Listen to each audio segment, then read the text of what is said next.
안녕하세요, 블랙사입니다. 자, FOMC 회의가 끝이 났습니다. 어제 장막판으로 갈수록 상승폭을 키우면서 3대 지수 모두 반등에 성공을 했죠. 특히 엔비디아와 AMD 등 미국의 반도체 관련주들이 폭등을 보이면서 필라델피아 반도체 지수가 3.69%나 큰 폭으로 상승을 했습니다. 자, 엔비디아는 7.49%나 상승을 했고 AMD도 8.04%나 급등을 하면서 필라델피아 반도체 지수를 이끌었는데요. 4차 산업혁명과 함께 최근에 이 메타버스 등의 이슈로 인해서 상승을 하던 반도체주들이 FOMC 회의를 앞두고 큰 폭의 조정을 받았었는데요. 자, FOMC 결과가 발표가 되고 나서 시장의 이 불확실성이 제거가 됐죠. 바로 상승으로 반응을 보인 것 같습니다. 다우지수는 1.08% 상승했고 S&P 500 지수는 1.63% 상승, 그리고 나스닥 지수도 2.15%나 상승을 하면서 끝이 났는데요. 장 초반에는 FOMC 회의 결과를 기다리면서 보합세를 보이다가 장 막판 연준의 회의 결과 발표와 함께 급등을 보인 겁니다. 자, 어제 제가 시장에서 예측하고 있는 시나리오대로만 흘러간다면 시장의 이 불확실성이 해소가 되면서 상승세를 이어갈 것 같다고 말씀을 드렸었는데요. 자, 어제 급등을 보인 것으로 봐서는 역시나 시장의 예측대로 흘러간 거겠죠. 자, 제롬 파월 연준 의장은 이날 기자회견을 통해서 자산 매입 축소 속도를 높여서 3월 중순경이면 테이퍼링이 끝날 수 있을 것이라고 밝혔습니다.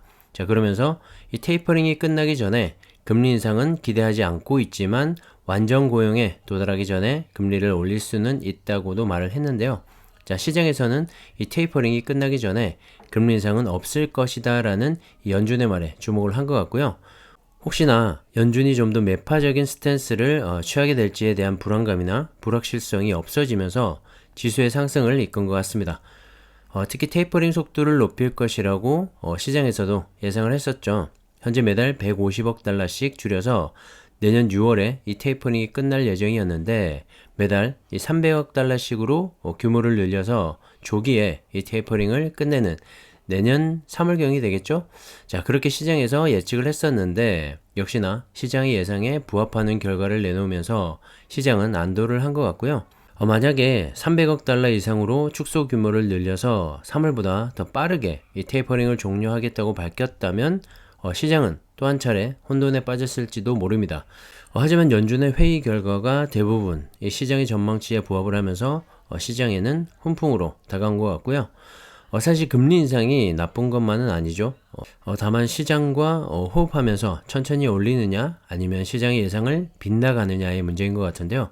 앞으로 연준에서 금리 인상을 시작할 때도 시장과 발맞춰가면서 단행을 한다면 이 단기 조정은 있을지 몰라도 추세적인 하락은 없을 것 같다는 생각입니다.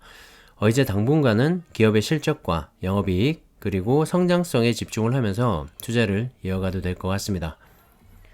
자, 연준은 금리 인상 시점을 물가 인상률이 2%를 넘어서고 노동시장이 완전 고용에 도달했다고 판단되는 시기라고 제시를 했지만 구체적인 이 시점을 못 박지는 않았는데요. 점진적인 인상이라고 밝힌 만큼 시장과 호흡하면서 내년에 두세 차례 인상을 하지 않을까 생각을 합니다. 자, 금리 전망을 보여주는 점도표에 따르면 연준 위원 18명 중에서 10명이 내년에 3차례 정도 인상이 있을 것으로 예상을 했고요.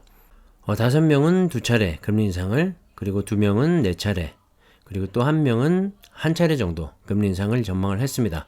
자, 이 역시도 업계 전망에서 크게 벗어나지 않는 내용이어서 시장에 별다른 충격은 없었던 것 같고요. 내년 6월 정도를 첫 번째 금리 인상 시기로 생각을 하고 있는데 그게 우세적이죠. 빠르면 5월 정도에 1차례 인상을 하지 않을까 개인적으로는 생각을 합니다. 자, 금리 인상이 된다는 건 또 그만큼 경기가 회복이 되고 있다는 말이기도 하니까요. 결과적으로는 주가 상승에 힘을 보태게 될 겁니다. 그래서 너무 걱정하지 마시고요. 지금처럼 꾸준히 지수 추종 ETF들을 모아가시면 좋을 것 같습니다. 그리고 파월 연준 의장이 오미크론에 대한 얘기도 했는데요. 경제 불확실성을 높여줄 리스크이지만 미국 경제는 최대 고용을 향해 빠르게 전진을 하고 있다면서 미국 경제는 더 많은 양의 이 정책적 지원을 필요로 하지 않는다고 강조를 했습니다. 자, 두 가지 정도로 해석이 될 것 같은데요. 첫 번째는 오미크론이 위험하지 않다. 그리고 코로나의 위기도 극복되어지고 있다 로 해석을 할 수가 있을 것 같고요. 두 번째는 그렇기 때문에 돈 풀기는 이제 그만하고 금리 인상을 통한 이 인플레이션 잡기를 계속할 거다라는 겁니다. 핵심은 경기 회복과 물가 안정인데요. 그 배경에는 기업들의 실적 개선과 새로운 이 산업 트렌드로의 변화에 따른 성장성을 또 들 수가 있겠죠. 계속해서 발전을 하고 성장을 해 나가고 있다. 뭐 이렇게 결론 지어 볼 수 있을 것 같고, 그렇기 때문에 우리의 투자 또한 계속되어야 한다고 생각을 합니다. 어제 핵심 기술주들 대부분이 큰 폭으로 상승을 했죠. 오늘을 기점으로 산타랠리를 조심스럽게 예측을 해보는데요. 가장 큰 불확실성이 제거가 됐고 기업들의 실적은 여전히 좋아지고 있고 또 이 새로운 산업으로의 변화도 지속되고 있기 때문입니다. 애플은 시총 1위 기업으로 3조 달러를 눈앞에 두고 있고 AR과 VR 등 메타버스를 구현하기 위한 글라스 등 새로운 하드웨어 발표를 앞두고 있죠. 그리고 애플카 역시 그들의 또 다른 비장의 무기가 될 것 같고요. 끊임없이 변화하는 기업답게 끊임없는 주가 상승도 보여주고 있는 것 같습니다. 엔비디아 역시 메타버스 시대의 대장주라고 불릴 만큼 압도적인 성장성과 미래 가치를 보여주고 있는데요. GPU를 중심으로 메타버스와 이 전기차 시대의 자율주행까지 핵심 역할을 할 것으로 보여서 이 앞으로의 성장이 너무나 기대가 됩니다. 마이크로소프트도 메타버스 기업에 속하죠. 강력한 MS, 이 소프트웨어를 바탕으로 엄청난 데이터를 통한 클라우드 서비스까지 우리가 매일 컴퓨터를 열면 만나게 되는 MS입니다. 주가가 안 갈래 안 갈 수가 없겠죠. 자, 그리고 구글과 아마존, 메타 플랫폼까지 이들 기업들은 이미 우리 생활 깊숙이 들어와 있고 더욱더 확장을 하고 있습니다. 최근에는 테슬라의 이 성장성도 정말 무섭죠. 시총 상위 종목들 중에서 최근 3년간의 주가 흐름을 보면 테슬라의 상승폭이 가장 높은데요. 그 말은 지금 우리는 전기차 시대로 접어들고 있다는 말이기도 합니다. 거스를 수 없는 흐름이 되어버린 거죠. 자, 우리가 투자하고 있는 기업들은 이렇게 세계 최고의 기술력과 성장성을 갖춘 기업들이고요. 그렇기 때문에 중장기 투자도 가능한 겁니다. 개별 종목도 괜찮고요. ETF 투자를 통해서 보다 안정적으로 가져가시는 것도 추천을 드립니다. 가장 안전한 중장기 투자가 되겠죠. 나스닥 100과 S&P 500, 필라델피아 반도체 지수를 추종하는 ETF, 그리고 국내에 상장된 타이거, 미국 테크 탑10을 통해서 시총 1위부터 10위 사이의 기업에 집중 투자를 할 수가 있습니다. 상당히 매력적이죠. 개인적으로는 정말 강력히 추천을 드리고요.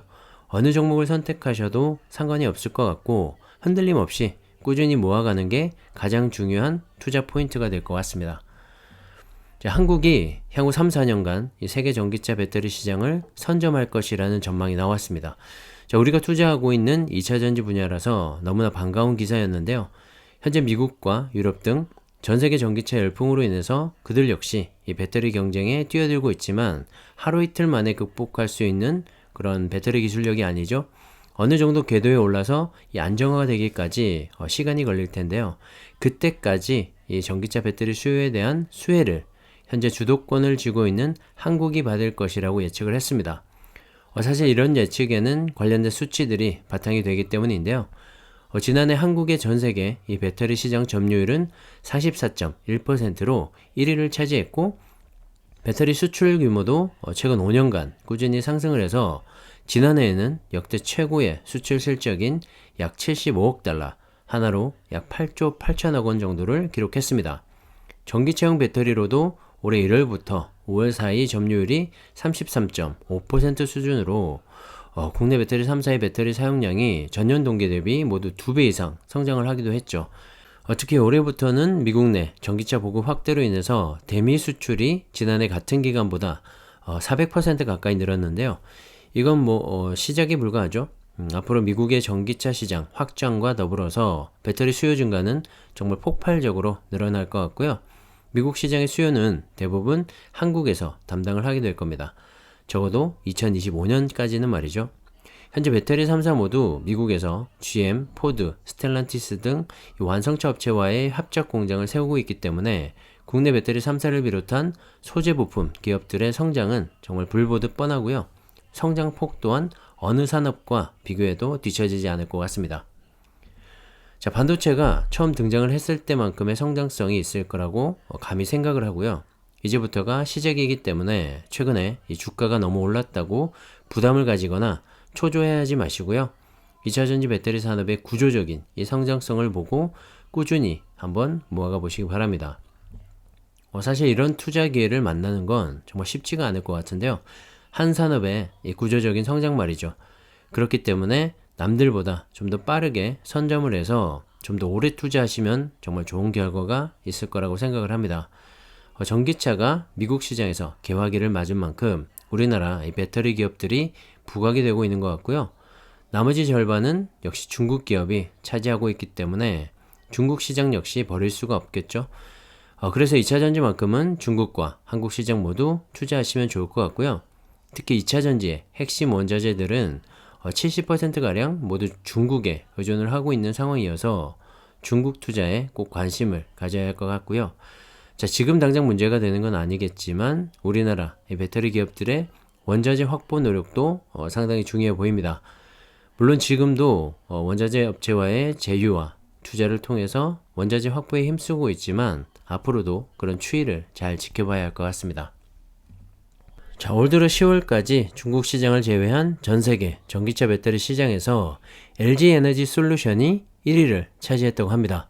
자, 중국 시장을 포함하게 되면 중국의 CATL이 1위의 점유율을 차지하게 되는데요. 중국을 뺀 나머지 국가들에서의 통계는 LG 에너지 솔루션이 1위를 차지했습니다. 자, 이 말은 CATL과 BYD 등 중국의 배터리 업체는 아직까지 이 중국 내 점유율이 상당히 높다는 걸 알 수가 있죠.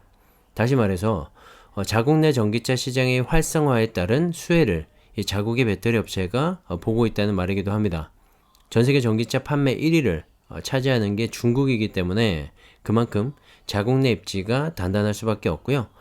최근에 유럽 등지로 수출을 늘리고 있지만 미중 무역 전쟁으로 인해서 세계 최대 시장 중의 하나인 미국에는 진출이 어려운 상황입니다. 그 자리를 한국 기업들이 메꾸고 있기 때문에 2차전지의 한 축을 한국이 가져갈 수가 있는 거고요. 또 다른 한 축인 중국은 아무래도 이 중국 자국의 기업인 CATL과 BYD 등의 점유율이 높겠죠. 그리고 나머지 하나 유럽 시장이 있는데요. 아직까지 한국 기업들의 점유율이 높긴 합니다. 하지만 최근에 CATL은 테슬라 모델 3의 중국산 유럽 수출 물량을 비롯해서 벤츠의 EQA와 BMW의 iX3까지 이 순수 전기차의 판매량이 급증함에 따라서 전년 동기 대비 290.3%의 성장률을 보여주고 있는데요. 자, 중국을 제외한 이 글로벌 점유율에서는 12.5%로 3위를 차지하고 있지만 성장률에서도 보듯이 글로벌 시장으로 빠르게 확장하고 있는 걸 알 수가 있습니다. 내년도 글로벌 점유율도 역시 늘어날 것으로 보이는데요. 자, 테슬라를 비롯한 벤츠와 폭스바겐, 현대차까지 저가형 전기차 모델에 중국의 이 LFP 배터리 채용을 밝힌 만큼 CATL과 BYD 등 중국 2차전지 배터리 기업들의 중국을 제외한 글로벌 시장 점유율 확대는 분명해 보이죠. 자, 어쨌든 중국과 미국을 중심으로 한 한중 배터리 기업들의 성장, 그리고 유럽이라는 공동의 시장에서 어떤 점유율 싸움을 펼쳐나가게 될지를 살펴보시면 좋을 것 같고요. 어쨌든 한중 2차전지 배터리 점유율이 전 세계 시장에서 73%에 육박하고 있는 만큼 꼭 관심을 가지고 투자해 보시기를 추천드립니다. 자, 국내에 상장된 타이거 차이나 전기차와 타이거 2차전지 테마, 그리고 코덱스 2차전지 산업과 같은 ETF를 통해서 보다 안정적으로 투자를 할 수가 있고요. ETF 내에 속해 있는 개별 종목들에도 투자를 할 수가 있겠죠. 하지만 중장기 투자의 관점에서 본다면 역시 안정적인 ETF 투자를 추천드립니다. 그리고 타이거 글로벌 리튬도 있는데요. 전세계 전기차와 2차전지 배터리, 그리고 리튬과 같은 원자재 기업에도 투자를 할 수가 있어서 역시 추천을 드립니다. 어느 종목이든 꾸준히 투자해 보시기 바라고요. 2차전지 산업의 이 구조적인 성장이 내년부터는 정말 본격적으로 펼쳐지지 않을까 생각을 합니다. 참고하시고요. 자, 오늘은 여기까지 하겠습니다. 감사합니다.